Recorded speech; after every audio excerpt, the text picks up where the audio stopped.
우리가 월세가 나오는 부동산에 투자할 것이냐, 아니면 이제 매도 차익이 큰 부동산에 투자할 것이냐를 제가 꽤 자주 여러분들한테 강의합니다. 한 번 더 복습하자면 제가 이렇게 말씀을 드렸습니다. 자, 이 동그라미는 상가고요. 이 네모는 토지입니다. 자, 월세 대표적인 거는 상가고요. 이제 매도 차익의 대표적인 거는 땅이다. 이렇게 말씀드렸는데요. 이게 두 개 다 1억짜리의 부동산입니다. 부동산인데, 자, 이 상가는 월세가 100만 원 나오는 아주 훌륭한 상가입니다. 이 토지는 월세는 전혀 나오지가 않겠죠. 실제로 땅을 사면 여러분들 전과 답 중에 전은 나오는 게 크게 없고요. 답을 구입하면 쌀을 좀 줍니다. 이제 가을이 되면 뭐 연락이 와요. 면마지기 농사를 쳤으니 몇 가마를 주겠다 이렇게 연락이 오는데 그걸 돈으로 환산하면 굉장히 미미합니다. 땅을 갖고 있으면 햇살을 먹을 수 있다는 장점 그거 말고는 없습니다. 월세로 쪽은요.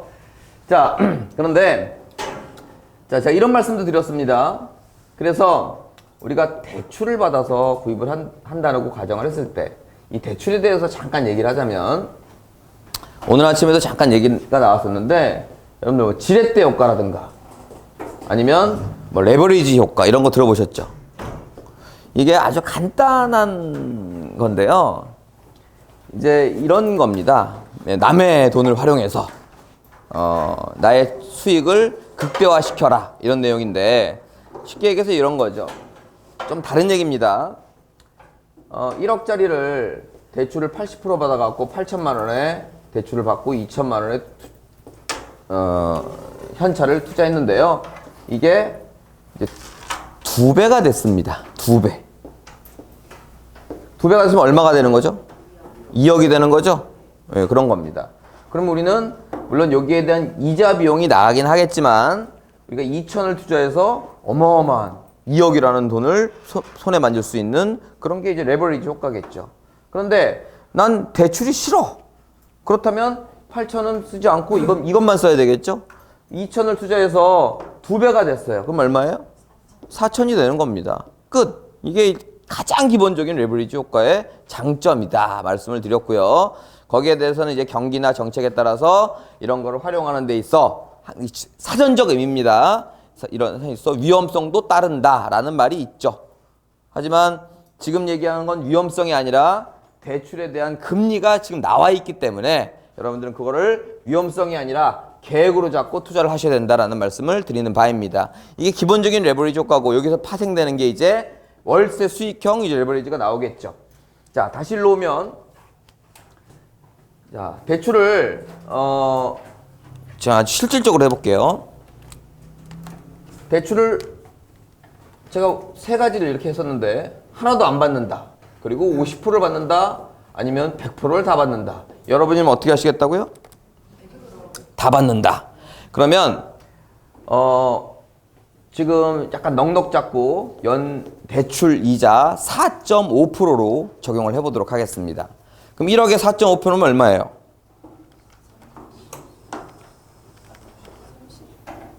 얼마예요? 450이잖아. 450인데 우리는 익숙한 게 뭐예요? 월이죠, 월. 나 도대체 월 얼마에 내는 거야? 이건 연 450이라는 얘기고 연으로 계산하면 약 7만 원 정도가 나오는 겁니다. 자, 그래서 여러분들이 상가에 투자하신다면 100만 원을 받아서 37만 원을 걱정할 게 아니라 연 37만 원을 내야 되는데 월 100만 원을 받아서 37만 원만 제외하고 나머지 63만 원은 수익으로 받아가시면 됩니다. 이렇게만 계산한다면 이거는 우리가 수익률이 몇 프로다라고 계산할 수가 없겠죠. 왜? 우리가 투자된 게 없으니까. 예, 그러니까 이건 뭐 그래도 계산해봐. 그러니까 우리 전문가 반 막내가 뭐 경이 나오는데 경이 나오는데 이런 거는 이제 수익률이 이제 어떻게 보면 무한대? 라는 말이 맞는지 모르겠지만 수익률이 어마어마한 부동산이 되는 겁니다. 자, 그러면 이걸 하지 이걸 할 이유가 없죠. 땅은 왜 하나요?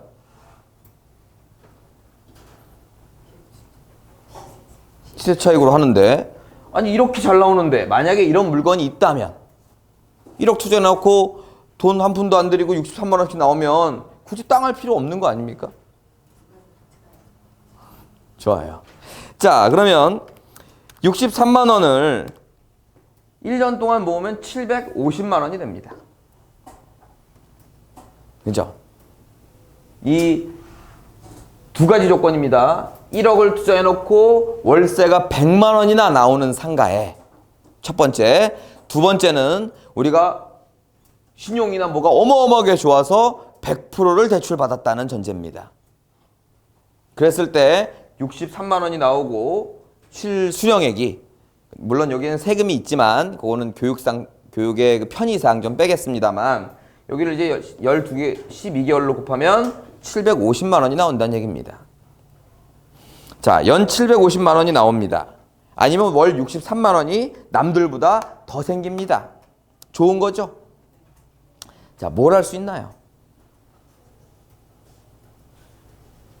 63만 원 월 생기면 여러분 뭐 하고 싶은 거 없어요? 뭐 하고 싶어요? 63만 원 갖고. 애들 좋은 학원 하나 더 보내나? 아, 적금. 네. 좋아요. 자,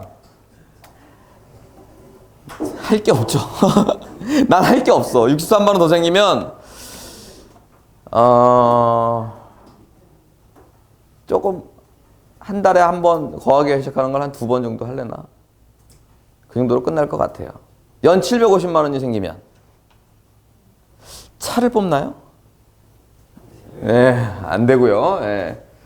그냥 1년 잘 모아서 우리나라에서 제일 좋은 골프 클럽을 하나 바꿀까?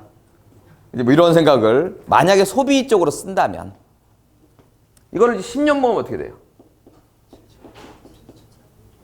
100년 모으면 이제 말하기가 싫어지는 거야. 이제 우리나라에 누구도 달성하지 못하는 이러한 어마어마한 수익률을 갖고 가놓고, 맞죠?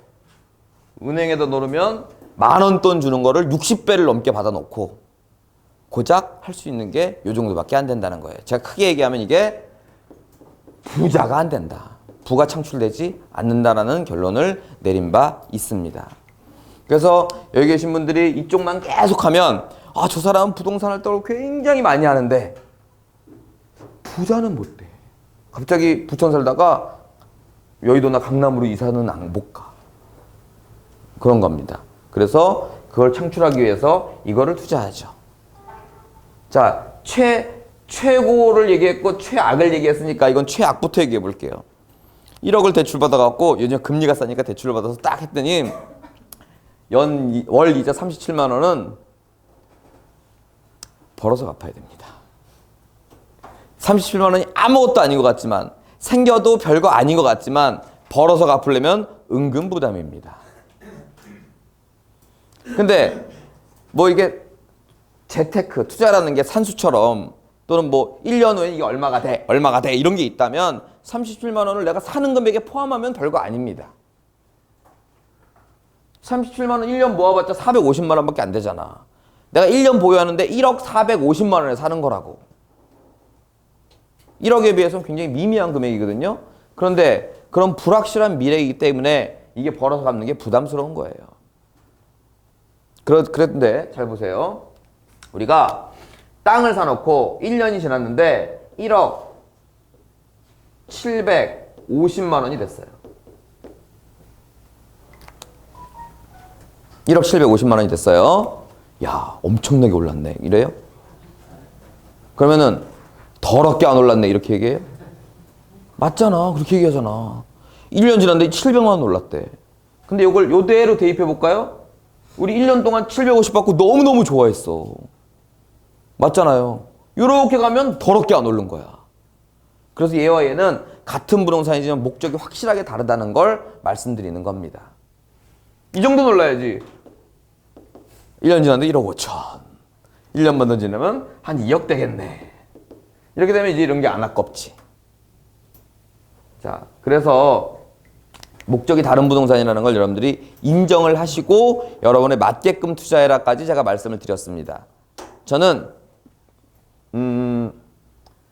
여러분들은 이거 투자하고요. 난 이거 투자하고 뭐 이런 계획을 잡는 게 아니고 여러분한테 약간 맞추죠, 제가. 어떻게 맞추냐? 여러분이 이거 너무 갖고 싶은데 내가 자꾸 이거 하래.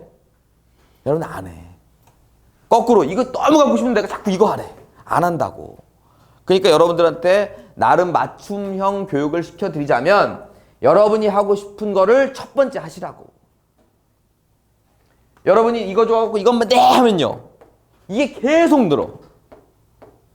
무슨 얘기인지 아시겠죠? 물론 이거는 이걸 보고 하는 거지 않습니까? 그러면 이제 기간을 길게 두고 거기에 대해서 차익을 나중에 남길 수 있지만 당장 힘들다고. 이것만 내 하면 여러분들은 이제 두 개를 분류를 나눠 갖고 이렇게 해볼게요. 1, 2분단은 땅이야. 2, 3분단은 상가지. 몇 년 동안은 여기가 좀 잘 먹고 잘 놀아. 근데 한 5년, 10년 지나니까 여기가 대박이 나 있어. 자, 5년 전까지는 여기가 굉장히 부러워요. 5년이 지나면 여기가 굉장히 부럽지. 이런 거니까 여러분들은 이걸 좋으면 이거 하고 이게 좋으면 이거 하세요. 근데 그 다음 거를 여러분들이 정영 싫어했던 이거 하고 싶은 분은 이거 하시고 이거 하고 싶은 분은 이거 하시라는 말씀을 드린 바 있습니다. 그래야 두 가지. 여러분들은 두 가지를 다 원하실 겁니다. 내가 원하는 일 하면서 여러분들 놀면 안 돼요. 여러분 그런 분 많죠. 아, 놀고 싶다. 대부분 뭐 지금 특별한 일 안 하시나? 제 얘기는 이거는 이제 제 개인적인 얘기를 잠깐 말씀을 드리는데 제가 이제 그 돈이 많다는 이제 재벌까지는 아니고 이제 갑부 수준의 어르신들을 만나면요. 어르신들이라면은 연세가 많은 분들은 20년대생, 좀 적으신 분들은 40년대생 분들을 만나면 같은 갑부인데 뭐 하나라도 결제하는 일을 하는 분들이 훨씬 더 건강합니다. 물론 제 개인적인 얘기이긴 하지만 제 스스로 만나본 사람들의 통계를 내본 겁니다. 그리고 일찍부터 돈이 있어서 은퇴하셔갖고 뭐 이렇게 놀러 다니시는 분들 있죠. 운동을 그렇게 많이 하셔도 더 늙어요. 그래서 뭐 제가 그걸 과학적 통계에서 스트레스라느니 뭘 막 찾아봤는데 사실 제 결론은 없습니다. 제가 본 그대로를 말씀드리는 거고, 두 번째는 이거는 이제 제 개인적인 소견 플러스 이제 과학적인 얘기도 들어가는데요. 여러분들 지금이 뭐 괜찮죠? 이제 앞으로 우리나라가 엄청나게 빨리 변한 거 아시죠? 어마어마하게 빨리 변했잖아. 뭐 약 50년 만에, 한 60년 만에 뭐 남한테 돈 받는 나라에서 남한테 돈 주는 나라로 바뀌었지 않습니까? 지금 그거보다 훨씬 더 빠르게 앞으로 바뀔 거예요. 그렇기 때문에 내가 어디서 잠깐 어디 은둔 생활했다 그러면 적응을 못해. 그렇기 때문에 계속 뭔가를 원하시는 일을 해라. 그 얘기는 다시 좀 쉽게 얘기하면 원하는 일 하면서 돈 번다. 이거는 더 쉽게 얘기하면 놀면서 돈 번다. 이런 얘기랑 똑같습니다. 그걸 하려면 이거 하셔야 됩니다. 내가 가만히 있어도 돈이 들어와야죠. 맞죠? 그런데 아까도 얘기했지만 이거 하면 이거 안 되잖아. 그러니까 이것도 같이 하시라고 이거 하고 또는 이거 하고 이거 하시라는 얘기입니다. 그래서 두 가지 목적. 가만히 있으면서 돈 들어오는 구조. 그리고 부자 되는 구조. 두 가지를 다 말씀을 드렸는데요. 자, 거기서 가장 편안한 게 뭐였냐? 제가 좀 전에 영상으로 보여드린 이겁니다.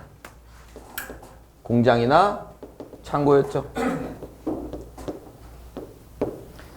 자, 건물과 토지가 있습니다.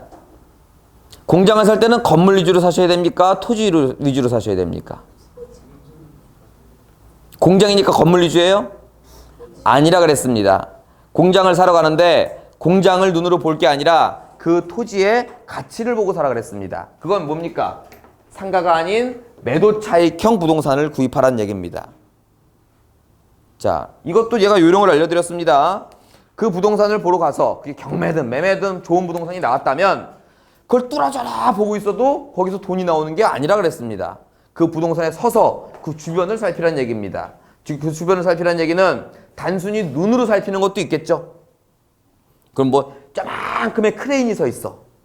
여기 오는데 보니까 먼지가 어마어마하게 많이 날려. 웬 뭐 포크레인이나 아니면은 그런 차들이 많이 다니는지 먼지가 어마어마하게 날립니다. 이런 가시적인 것도 볼 수가 있고요. 이런 거지. 여기 어떻게 사냐? 이렇게 먼지 날려서 이런 데가 앞으로 좋아지는 동네라고요. 무슨 얘기인지 아시겠죠? 여기 너무 살기 좋다. 너무 이게 부천 같은 경우는 생긴 지가 이제 20년 되다 보니까 여러분들 여기 다 새끼나무 심어놨던 거 아십니까? 공원에? 그랬어요 옛날에는. 근데 지금은 이제 울창해갖고 여름만 되면 새벽부터 매미가 이런 데서 이제 있으면 어마어마하게 시끄럽습니다. 나무가 커져갖고. 이런 안정적인 동네들이 앞으로의 매도 차익이 덜한 거예요. 자, 그래서 좀 이제 그러면 눈으로 보는 거 말고 여러분들 옛날엔 안 그랬지만 제가 옛날 사람은 아닌데요. 제가 처음에 경매할 때만 해도 인터넷이 없었어요. 요즘에는 뭐 이렇게 검색하면 뭐가 쭉쭉 뜨잖아. 그러니까 그런 걸 통해서 그 지역에 대한 것도 변화를 알 수가 있겠죠. 그런 것들을 두 개를 통해서 이 땅을 보시라. 토지를 보셔야 된다라는 말씀을 드리고 여기에는 이제 부록으로 하나 껴있는 거예요. 이렇게. 이게 없으면 이거야. 이렇게 되면 벌어서 갚아야 돼. 이해가시죠? 근데 이게 있어. 그런데 이게 잘 나와. 상가랑 필적하게 한 7, 80이 나와. 그럼 여러분들은 이걸 본 게 아닙니다. 전 일반적인 얘기를 말씀드리는 겁니다. 이걸 본 게 아니에요. 아니 공장을 샀는데 상가만큼 나와? 이거는 건물 위주의 뭐 구로나 금천 이런 데 보면 아파트형 공장들 있죠? 그런 것들이 실제로 월세 수익을 받는 사람들이 구입합니다. 상가처럼. 자, 우리는 월세가 안 나와야지 정상이란 얘기입니다. 일반적으로는. 근데 월세가 아예 안 나오면 이거 사는 만 못하니까 우리는 얼마만 나오면 돼? 벌어서 갚지 말 37만 원만 나오자고요. 저는 이제 뭐 38만 원 나오면 안 됩니까? 이런 질문은 안 하셔도 돼요. 제 기준은 뭐냐? 이걸 사면서 이 부담은 없애자는 거예요. 무슨 얘기인지 아시겠죠? 그래서 우리가 그게 뭐 지금 대표적으로 공장이나 창고를 얘기했지만 거기에 뭐 근생이 있든 뭐 가든이 있든 그거는 그 건물의 용도나 이런 건 중요한 게 아닙니다. 여기서 나오는 금액이 얼마냐? 그리고 뭘 위해서 사는 거냐? 땅을 위해서 사는 겁니다. 자, 그러면 우리는 두 가지 효과. 내가 가만히 놀면서 돈을 버는 효과는 없지만 내가 일해서 갚을 필요는 없다는 얘기입니다. 두 번째, 우리가 1억 사갖고 1억 5천, 2억 말씀드렸죠? 이 효과를 여기서 받아가시길 바랍니다. 여기서 이제 자주 나오는 질문이 아까도 얘기했지만 40만 원 나오면 안 됩니까? 30만 원 나오면 안 됩니까? 이런 질문들이 있는데요. 그거는 정상적으로 샀다고 가정했을 때 이제 전문가가 아니라 일반인, 초보자가 이 마인드를 그대로 갖고 샀다고 생각했을 때 여기를 딱 적정가로 제가 보는 겁니다. 은행 이자. 두 번째 나오는 질문이 아니 나는 37만 원 갚을 여유가 있는데 그냥 이거 사면 안 돼요? 왜? 이거보다는 이게 한 번 더 개발된 거잖아. 맞죠? 이거 사는 게 맞아요. 근데 나 이거 부담 없애려고 이거 사라는 거지. 난 월세 많이 받고 싶은데 이거 사면 안 돼. 이게 맞아요. 이건 월세 받으려고 사는 사는 공장이 아니기에. 좋게 말하면 두 마리 토끼를 다 노리려면 많은 분들이 상가를 가지고 매도 차익도 생기면서 월세를 바라는 분들이 있는데 그러려면 현재 월세가 낮거나 매도 차익을 바라려면 아니면 현재 월세가 좋은데 앞으로 막 아니에요. 안정적인 게 거기가 또 한 번 뒤집어가고 더 좋아져? 굉장히 드문 얘기란 얘기입니다. 그러니까 드문 얘기라는 건 없다는 얘기는 아니지만 여러분들이 잘못 선택하면 실수할 수 있다는 얘기입니다. 그래서 제가 이거를 여러분들한테 추천해 드렸죠. 자, 이거는 제가 주기적으로 알려드릴 겁니다. 여러분들이 생각하고 좋아하는 부동산이 희한하게도 경쟁이 많습니다. 희한하게도. 그러면 이제 제가 그런 중간에 그런 멘트를 안 날려드린다면 여러분들은 스스로 이렇게 생각합니다. 아, 내가 부동산을 잘 고른다. 이렇게 생각을 하죠. 그냥 그거는 경쟁이 많을 뿐입니다. 더 나아가서 어떠한 부동산도 다 낙찰이 되죠. 뭐 싸게 내는 것도 있고 여러 명이 붙어서 내는 것도 있고 한 명이 붙어서 내는 것도 있고 여러 개 있는데 그거에 대한 여러분들이 결론을 모른다면 함부로 어떻게 결론을 짓는 거는 굉장히 위험한 아니면 돈을 못 버는 쪽으로 가는 수도 있다는 거를 미리 말씀을 드리는 바입니다. 자, 지울게요.